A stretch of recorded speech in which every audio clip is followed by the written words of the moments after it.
Welcome back, folks, to another episode of Jamin's Daily. Today we got a peculiar, little different episode for you today. Instead of doing some headlines, some hot takes on some current events and pop culture, what we're going to do is I wanted to talk to you about, do a little review. We've done some movie reviews in the past. This is going to be a review on a Netflix show that I watched recently during our polar freeze here in Texas. Didn't have to go to work. I was still working. I still went to work every day, but not like normal. So I had some extra time. So I was on Netflix. And I haven't used, you know how you can sit on Netflix, at least I can, for 30 minutes just browsing and not watching anything. Which is why they implemented that play something feature, because there's just so much to choose from. But I came across this animation. Perhaps it's anime, but it's not like Asian Japanese anime. It is like a Western anime, but it has all the kind of drawing influences, I think, of some anime. But I'm not an anime expert, folks. But the show I'm talking about is called Blood of Zeus. And it's on Netflix. Check it out. So there's about 8 episodes. And they're about, I don't know, about 25 minutes each. So you can watch it all in about 2.5 hours. It's like a movie. And it was captivating. I'm telling you, it is basically like a major motion picture, but as a cartoon. It's all adult content. So there's gore, blood, nudity, profanity. It's like what's the one of the HBO one, the Game of Thrones, in that way. Very, very graphic. So Blood of Zeus. And it was formerly known, and the cool thing here on Wikipedia, it's got this poster, and it was called Gods and Heroes. But they changed it to Blood of Zeus, which I think is better, because it's more fitting, because the whole story is about one of his illegitimate demigod children that he has. And in this show, the boy's name is Heron. Heron. Zeus slept with his mother. They had twins. And we're going to get into it a little bit, folks, okay? That's what I'm trying to do. Because I was moved. At the end, there's, at the climax of the series, I had this, just like any good riveting programming will do to you. I was just like at the edge of my seat. I was like, oh my, it was the best cartoon I've ever seen in my life. Calling it a cartoon, that's why they had to use the word anime and animation, because cartoon doesn't give it justice. Maybe cartoon actually probably has some other meaning. It's not a cartoon, actually. But Blood of Zeus, formerly known as Gods and Heroes, is an American adult animated television series created by Charlie and Vias Perlopanides. I guess they're Greek. I think that's a Greek name. For Netflix. Produced by Powerhouse Animation Studios. The series was released on October 27th, 2020 on Netflix. In early December 2020, a second season was greenlit by Netflix. According to the creators, they have 5 seasons outlined, which is crazy. But, in most series, whether they're animated like Family Guy, Bob's Burgers, or they're just, normal programming. Like, do y'all remember that show Nip Tuck in the early mid 2000s? We used to watch that in college, and it started off good. First 2-3 seasons, sweet. After that, downhill. Same thing, Family Guy, downhill. Bob Burgers is kind of plateauing, hasn't hit the decline yet.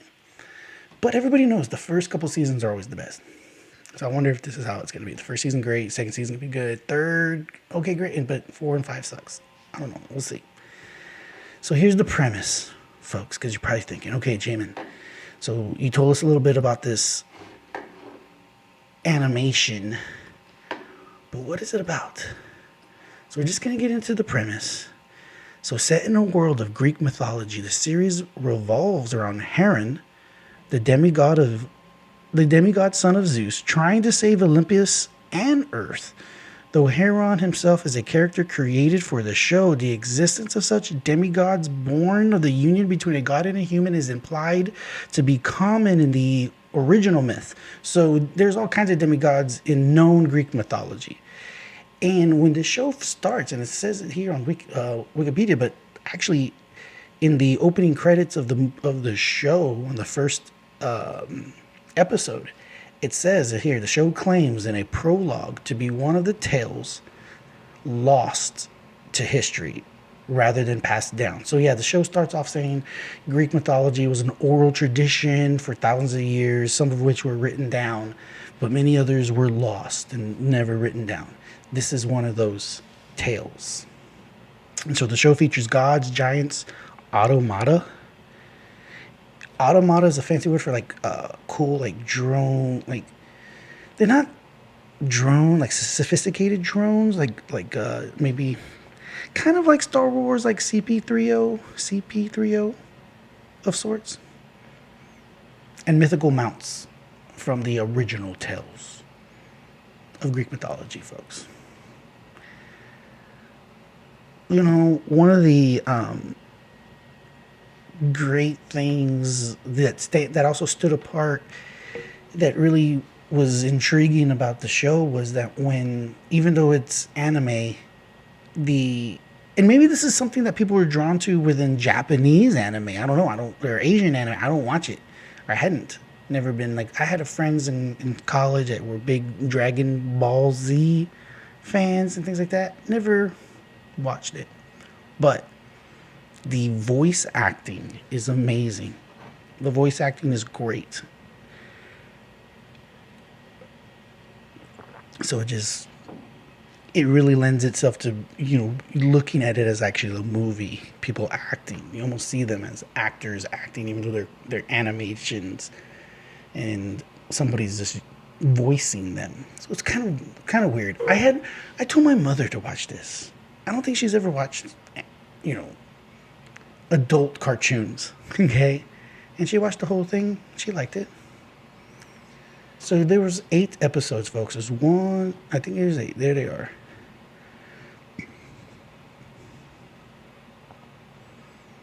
And each one, again, 20, 30 minutes. We could go through them all. It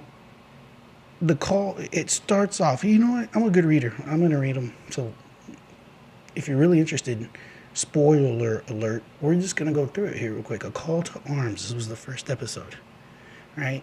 And so Alexia is a Amazonian, like Diane, what's her name? Wonder Woman. Alexia is like a Wonder Woman. She's an Amazonian. Hunts 2 demons close to a village where Heron works as a miner. As his mother is unmarried and he is thus a bastard, they are mistreated by the villagers. So like early on, Heron, they show him, he's mining. He gets some coal or whatever, and he takes it into the city, and they barely give him any money for it. Their only friend is Elias, an elderly man. When a demon attacks Heron, Alexia injures and captures it while it's hiding in human form. Alexia explains that a cult of humans turned into demons is approaching and burns the human, revealing its demonic face to the villagers. Elias explains to Heron that after the Olympian gods defeated the Titans, giants grew from the Titans' blood. Zeus made a deal with 2 giants to betray their fellow giants and throw their corpse into the sea, trapping their souls in a cauldron guarded by Talos. The body of a giant was later discovered by a human cult who ate the giant's flesh and became the demons. Alexia invites Heron to become one of her soldiers, but he refuses to help save the villagers because of their mistreatment of him and his mom. Men from the village accuse Heron's mother of being a demon and attempt to burn her, only for her to burn herself to prove she is human after they beat Heron. So, anyways, yeah, the villagers come and they accuse his mom of being a demon, just like the one that they just killed. And she ends up burning herself. She doesn't turn into a demon. But before she does that, Heron's fighting these guys. Right? Now remember, Heron's a demigod, but at this time, he's not really in tune to his powers. Knowing war is coming, Elias tells Heron to mine the powerful metal adamantine from the top of the mountain to forge a sword. Elias revealed to be Zeus in disguise. So again, this Elias is actually Zeus the whole time. Is confronted by Ares, who is surprised Zeus wants Heron to lead mankind. Ares is Zeus's son with Hera, and Ares is the god of war.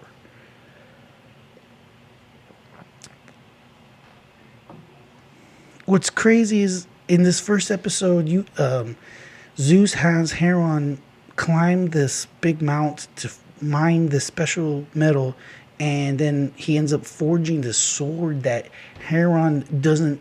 Again, he's like fighting his destiny, so he throws the sword and it just lands on a rock, like the Sword of Stone.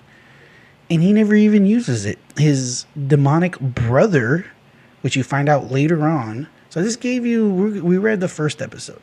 There's 8 episodes. We're not going to read them all. I'll put you to sleep probably. But he never even really uses it. I mean, it's used by the other person, so it stays within the story. But Heron is more of a archer than anything else. You'll find out. But anyway, so there's 8 other episodes, folks. And I'm giving this 4.5 out of 5 stars. If I was judging, give it a thumbs up. I think on Netflix it's just thumbs up thing. They don't give stars, or do they give stars? I don't know. Did this get something great on Rotten Tomatoes? I'm not sure on that either. But the story, it's got like plot twists in it and all the other major elements of the movie, even though it's a cartoon. Okay, folks, you will like it. So the reception for the series, Rotten Tomatoes, ask and you shall receive. We're going to find out. For the series, review aggregator Rotten Tomatoes reported an approval rating of 100% based on 19 reviews, with an average rating of 8.14 out of 10. The website's critic consensus reads, reforging Greek mythology as an epic battle royale with slick imagery and sterling voice acting, Blood of Zeus earns a spot on the Mount Olympus of action animation. In a posting summarizing an interview on her podcast with the show's creators, Kate Sanchez argued that the series offers a nuanced take on anger and how it relates to power, and notes how the series is part of the continuing trend of adult animation. And I agree here with Kate Sanchez, and I'm a fan of this continuing trend of adult animation. I went on Netflix after I watched this, and then we're going to talk about another. We're going to go to a break, and then we're going to talk about one other Netflix anime called Castlevania, based off of a video game that I used to play in my youth, which caught my attention. And it's also a Western anime. And it's not that I don't, the reason, so once I realized I was a fan of anime, I was looking this on Netflix, and there's 100 titles of anime. The majority, 95% of which is Japanese anime. And it's not that it's just not my cup of tea. And the voice, I like to watch everything with subtitles. So it's just weird. It throws me off. I'm sure there's so many of them. Need to just keep. I'll watch about. What happens is I watch about 5 or 10 minutes of of them, these anime, and haven't found anything that catches my eye. But maybe I will. And if I do, then we'll do a review, folks. It'll be titled Jamin's first Japanese anime or the first Japanese anime series that Jamin actually likes. Listen to his hot takes. It'll be something like that. But in the meantime, we're going to take a break. When we get back, we're going to talk about Castlevania. Till then, stick with us, folks. And we're back from the break, folks. Jamin's Daily, your host here, Jamin. Don't forget the podcast is brought to you by Sage Choice Insurance Agency. You can call us at 361-400-2411. We provide homeowners, auto, business, windstorm, general liability, workers' comp. We do all kinds of things, folks. Give us a call. Insurance professionals we are. You can go straight to quote from Jamin. Put in some information on an amazing next-gen form. Just like all the stuff you see on TV about these commercials for insurance where you go online and that's what they're using. These really cool forms that we have. Quotefromjamin.com. Moving along with the anime. So this is another Western type anime. This one was brought who is this? Created by Warren Ellis. Okay, when I'm scrolling through those other anime, you can tell they're Asian names that right away you can identify. Warren Ellis, not exactly an Asian name. So I realized that this anime is going to be written in English. So Castlevania is an American adult animated streaming television series on Netflix produced by Federator Studios. So guys, I don't know if this is going to get into it, but Castlevania was a video game way back. Like mid-90s or something. Maybe even sooner, but I'm thinking mid-90s. They made some other updated ones for some of the newer consoles. But I want to say the most celebrated and epic Castlevania was on the original PlayStation, which is what I played. Maybe like 1998, 1999 kind of timing, I'm thinking maybe. So, based on the Japanese video game series of the same name by Konami, the first 2 seasons adapt the 1989 entry Castlevania 3 Dracula's Curse and follow Trevor Belmont, Alucard, and Sypha Belnades as they defend the nation of Wallachia from Dracula and his minions. And the second and third seasons borrow characters and elements from the 2005 entry Castlevania Curse of Darkness. But they're not. The video game that was the most popular one was called like Symphony of Darkness or Symphony something Symphony, which was in '97. I'm gonna look at my phone right now so I can bring it to you folks. In the meantime, the series was originally planned as a film developed by producer Kevin Coldy and his company Project 51, but Coldy had a contract for a script with writer Warren Ellis in 2007. Wow, this goes way back. Here it is. Okay, so let's keep going. Coldy had a contract. Okay, the project entered developmental hell until about 2015 when Aldi Shankar boarded the project and it was picked up by streaming service Netflix. Powerhouse Animation Studios joined the team and production commenced. Its art style is heavily influenced by Japanese anime and Yamane Kojimiya's artwork in Castlevania Symphony of the Night. That's the one I'm talking about. With the production team including staff members who worked in the Japanese anime industry. So again, I guess I'm a fan of Japanese anime if it was in English. Oh snap. Excuse me guys, sorry about that. So, moving on. Let's see. We have to interact, guys. Sorry, technical difficulties here. Here it comes.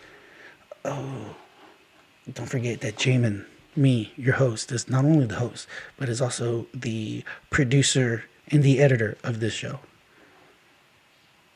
The premise. So, Dracula. He comes home from traveling. Okay, so when his wife is burned at the stake, and he's like, "Where's my wife?" And she was accused to be a witch because she was into science. Okay, guys, this is supposed to be like during this period in time in history where they used to burn witches and stuff like that. Inquisition, maybe, perhaps.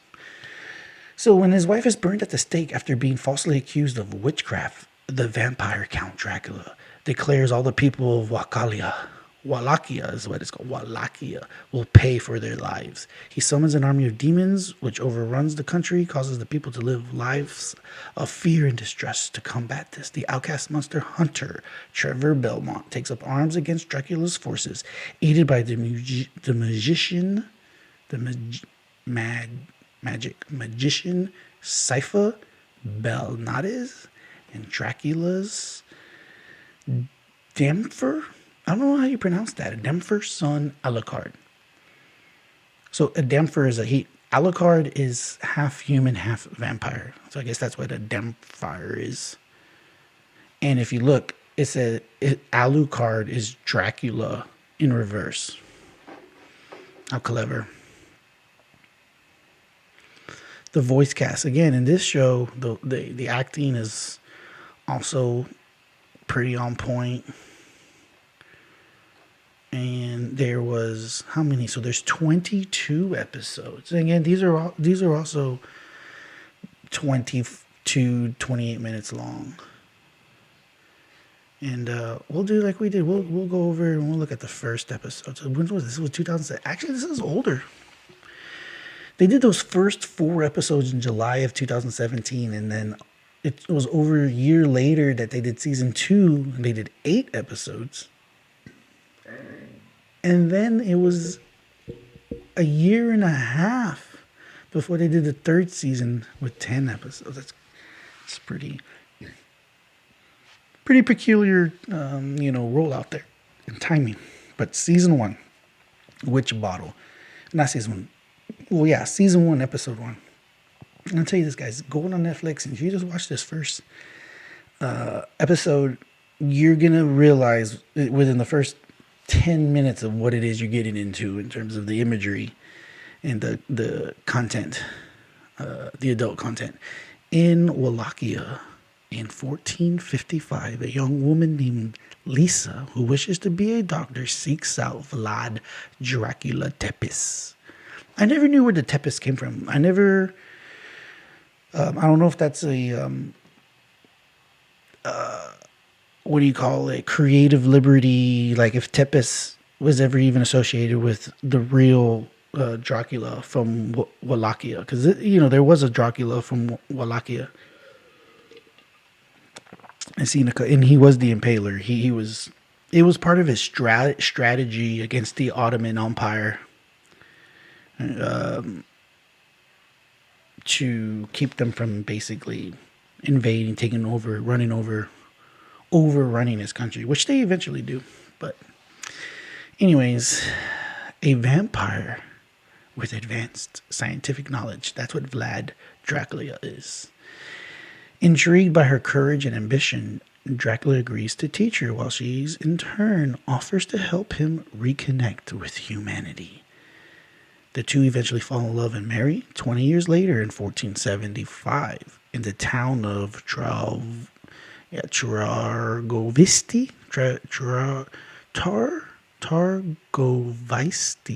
Targovisti, there it is. 20 years later, 1475, in the town of Targovisti, Lisa is burnt at the stake after bishops discover scientific equipment in her home and accuses her of witchcraft. Dracula is devastated and furious upon learning of his wife's death and declares the people have 1 year to make their peace, after which every human in Wallachia will die by his hand. His son Adrian tells him to instead go after the man responsible instead of all of humanity, but Dracula refuses to listen and attacks him. 1 year later, the Archbishop hosts a celebration in defiance of Dracula. As promised, Dracula kills the Archbishop, destroys the church, and orders his demons to kill every person left in Wallachia. As the army spreads across the land, the people place the blame on the kingdom's noble families, including the Belmonts. Yeah, and that scene at the end is they're like at a pub, and Trevor, I think, finds his way in it, and he hears people talking about it.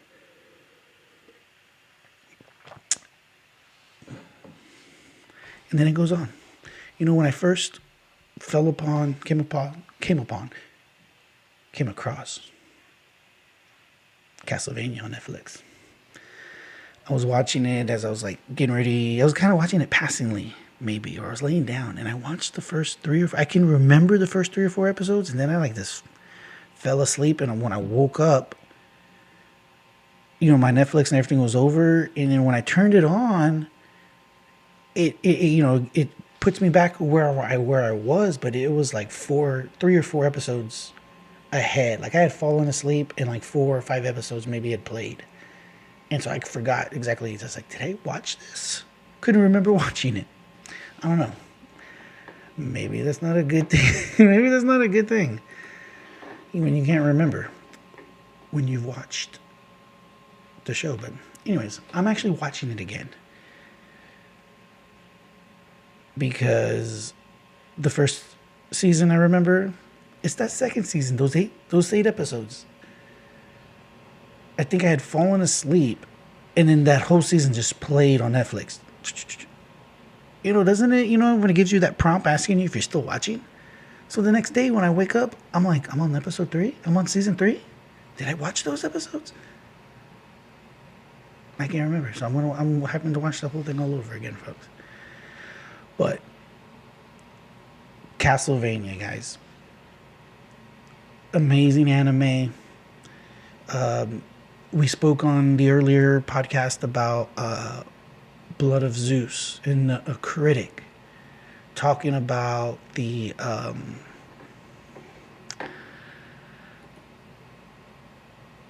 how Blood of Zeus is an example of this increasing or this more prevalent genre of adult animation. And not just, adult animation in terms of when people hear that, they think Simpsons, Family Guy, or Rick and Morty, maybe Adult Swim kind of stuff. But now this has moved into the territory of like dramatic, suspenseful anime, which I think is what anime, maybe Japanese anime, has always also been, and what people really, really like. But I hope there's more and more English versions, English anime going on that I can continue to watch, because I'm a fan. And I'm going to continue to try to find that Japanese anime that I can get past the crazy dubbing, because it's just that good. So let's see. What I want to read is the so there's somebody took a long time putting in all this information on just the production. It's crazy. Let's look at the reception. So according to Pirate Analytics, Castlevania was the most popular digital original series in the United States during July from July the 6th to the 19th, 2017, with the show generating 23 million demand expressions on average. According to Parrot Analytics, demand expressions indicate the total audience demand being expressed for a title within a country, measured by video streams and downloads as well as social media. So let's just say millions of people watched it. It remained the 7th most in-demand digital original show in the United States through October. By the end of 2017, Castlevania was the year's 15th most in-demand digital original series in the United States. It was also one of the year's top 20 most in-demand digital originals in a bunch of other countries. That's crazy. Critical response. The review aggregation website Rotten Tomatoes reported that 80% of critics have given the first season a positive review based on 25 reviews with an average rating of 7.39. So this is 7.39. Blood of Zeus was 8.14. The site's critics' consensus reads, Castlevania offers spectacular visuals and a compelling adaptation in its all too short first season. It is the first video game adaptation in the site's history to receive a fresh rating. Metacritic, which assigns a rating out of 100 to reviews from mainstream critics, reported that there was generally favorable reviews for the first season, with a weighted average score of 71. I agree, that first season was spectacular.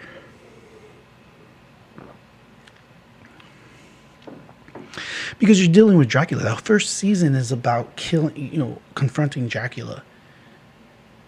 And then they kill him. No. That's not what it is. That first season... At the end of that first season is when Dracula... Season 2 is all about Dracula, like, having this army. And he brings in these other... he brings in some lieutenants... You gotta watch it, guys.